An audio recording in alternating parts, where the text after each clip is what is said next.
construire ce projet ci lëndëmtu nous on est très à l'aise man vraiment ci wax ci Pastef je suis à l'aise parce que dama gëmoon démb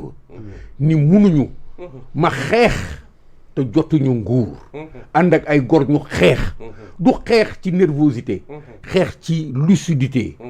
wax ak sénégalais yi moytu leen jéem wut ñu ma àndal pour ñu aar suñu réew aar suñu intérêt réew ñun foofu la ñu jaar suñu ñëwee ba toll fii tey ñu am lu mel nii ça ne surprend absolument personne que ñii effectivement ci lëndëm la ñuy fonctionner lëndëm bi nag lan moo indi lii yëpp mu nekk c'est parce que ñoom loolu la ñu aada woo def ci lépp li nga xam ni ci la ñu mës a def nga commencé que nag depuis bi Diomaye ne cuy fii xamuñu transparence du affaire xaalis rek ci acte yi nga xam ni moom la ñuy posé depuis problème mu assemblée nationale bi fi nekkoon déclaration de politique générale nu mu tuddati encore tasum assemblée nationale bi yëpp ay cachotterie dafa kowewul ils n'ont pas de hauteur gis nga réew boo ko yoree des hommes d'état dañuy nekk ay nit ñu kowe bu ñuy dee sax dañuy dee ak dignité bu ñuy daanu dañuy daanu ak dignité mais eux ils ne connaissent que ces choses-là ñu ñëw génn ci loolu ils nous mettent dans l'obscurité de la gestion de notre argent pour la première fois bi Sénégal des Sénégal ba léegi ñu voté fi budget bu amul débat ñu dugal ci suñu budget ay éléments yi nga xam ne kenn xamut lu mu doon ay ci nomenclature budget bi ñu ci dugal ay comme la programme Diomaye pour la Casamance loolu yan projet la c'est de l'obscurité loolu ay lëndëm tula yu métti jëm ci c'est opaque ci jëm ci problème mu alal soo ci yokkee nag ci li nga xam ni moom la yoon teg yoon dafa nii ci li nga xam ni mooy sunu xaalis boo koy leb nii nga koy lebee boo koy yore nii nga koy yoree lépp dafa tëdd ci yoon mais yoon yi tamit dafa nii soo ko yoree ba ci app da ngay wax noo ko jotee noo ko yoree fan la dugg lan fan la dugg ci ñetti weer yu nekk est-ce que tu comprends loolu jëmalee woo ko ci sa bopp yow rek di bind say bind parce que ñooñu fi indil ay rapport de la Cour des comptes ci même dynamique gu transparence yi mu am ay rapport de la Cour des comptes ci la nekk yooyu yëpp ay mécanisme la mais fii dafa nekk à mi-chemin benn mécanisme bi nga xam ni day yéeg ci kaw jaay mi di ànd ak moom di ko càmbar pour mu bañ ñu rëcc ñetti weer yu nekk nga amel nu yaa yor sunu xaalis bi nan la duggee sa loxo noo ko tasaaree ci yan soxla dugg des na desul yan bor nga ci tegaat encore ñetti weer yu nekk loolu mësul kale ci Sénégal depuis Mamadou Dia mais ñu ñëw tey ay nit ñi nga xam ne dañu jaayoon ak njub wax fii ba mbedd mi fees indil nu slogan wu jubal jubbanti je te dis que depuis qu'ils sont arrivés avec ça j'ai dit que loolu ñàkkal fayda Sénégalais yi la parce que ñun ay magi jëmm la ñi nga xam ni nos valeurs ci jub ak jubal ak jubbanti duñ ko seeti ci ñoom parce que on se connaît fii mu nekk ku nekk xam nga sa mook xam nga sa morom il nous amène ça et après qu'est-ce qu'il nous amène depuis 10 mois indi wuñu loolu mais des na depuis 10 mois nous allons vers la prochaine loi des finances rectificatives ils doivent rendre compte de leur gestion avant la fin du mois d'octobre loolu feeñaatul encore mais ñu bëgg wax lan véritablement c'est pas du lëndëm lu doy waar la li nga xam ni du sax maa tey ak tëlee bu méttee maa tey parce que kooku amul fit nous sommes 20 millions d'habitants su fekkee ne ñun nit mën nañu ñemee noonu rek c'est que ñun ñoo ñàkk fayda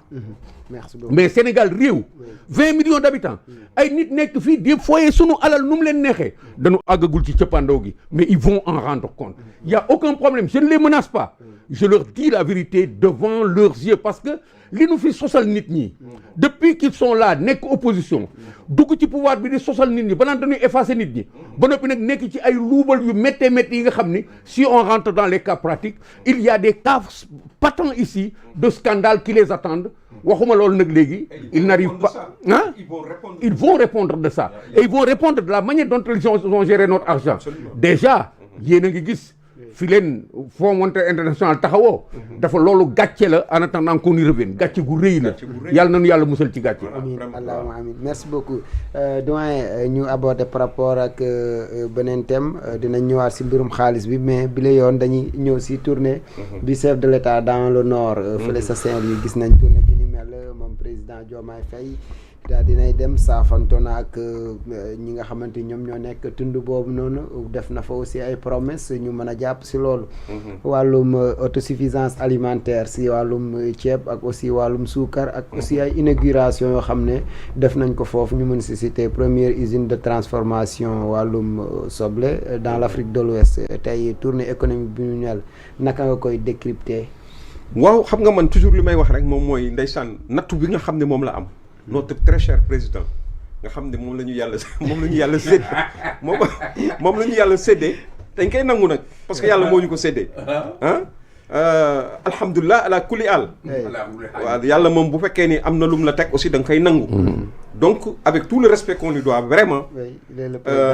moom daal wutewul ak j'ai envie de dire de me rappeler d'un truc quand j'étais gosse bu ñu doon wax naa ar mbote toppal ci man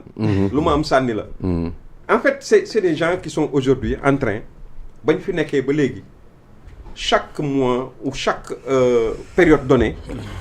ñu dem ci lu xam ni président Macky Sall moo ko liggéey ba pare di ko inaugurer ci situation boobu rek lañ nekk bañ fi nekkee ba léegi amul dara lu ñu inaugurer seen bopp amul pose de première pierre bu ñu def beneen. mais loolu du wane ne état continuité la statut du Lat Dior ba nekk ba nekk Thiès nga xam ni statut Lat Dior la boo xam ni bon man sax maa ko sut daanaka boo xam ni maire Thiès moo ko doon def xam nga nu mu ko defee wooyu président mu ñëw inauguré ko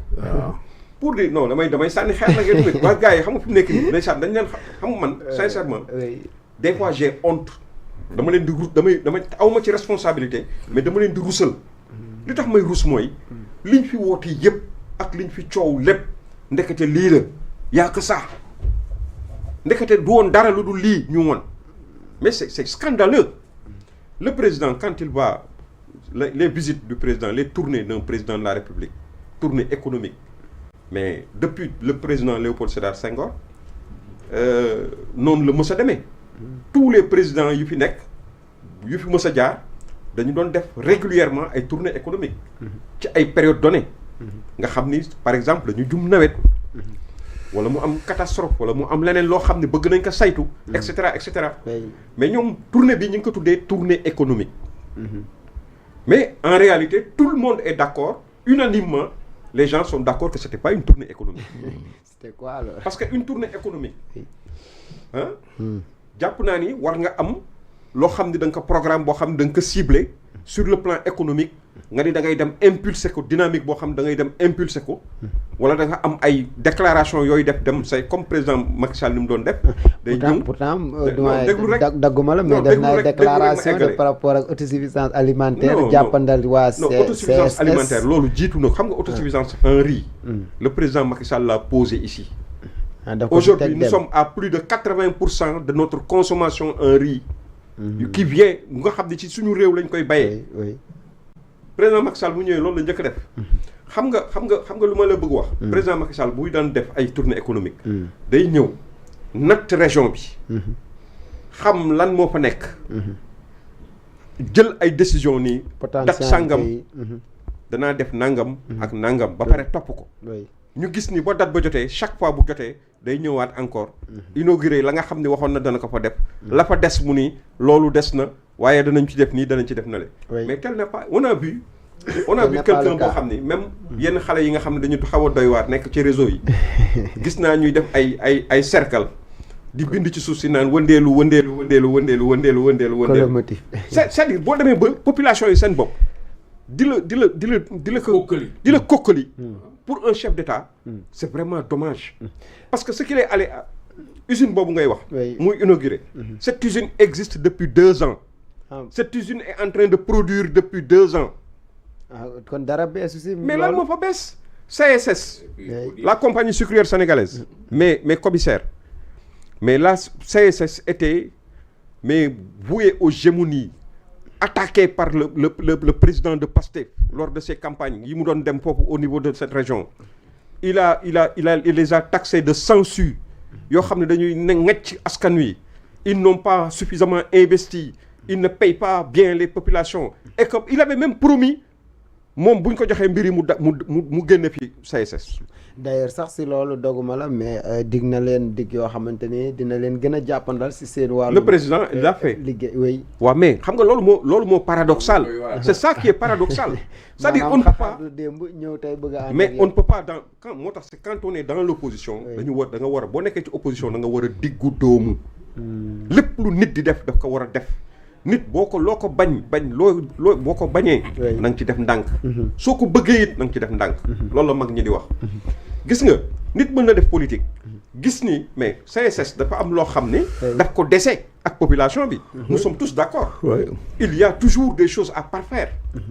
surtout nag benn entreprise bu mel noonu bu fa nekk depuis des années et des années depuis le père même depuis bi ñu nekkee xale